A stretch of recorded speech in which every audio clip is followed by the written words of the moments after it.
পছন্দের মানুষের হাত ধরে আমি তোমাকে ভালোবাসি বলাটা ভালোবাসা প্রকাশের খুবই সহজাত একটি মাধ্যম।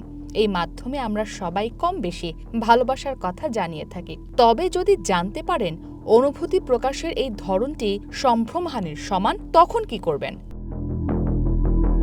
হ্যাঁ, যা শুনেছেন ঠিক তাই। কোনো নারীর হাত ধরে আমি তোমাকে ভালোবাসি বলা ওই নারীর সম্ভ্রমহানির সমান উল্লেখ করে সম্প্রতি এক মামলায় রায় জানিয়েছেন ভারতের ছত্তিশগড়ের হাইকোর্ট। আদালতের পর্যবেক্ষণ, বিশেষত গ্রামাঞ্চলে কোনো মেয়ের সঙ্গে কোনো তরুণের এমন আচরণ অত্যন্ত আপত্তিকর হিসেবে দেখা হয়।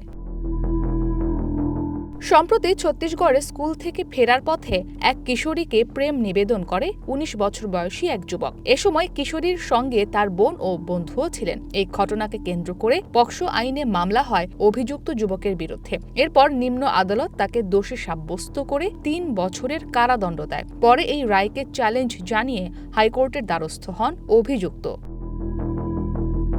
ইসরাত মুক্তি, ওয়ান ইন্টারন্যাশনাল ডেস্ক।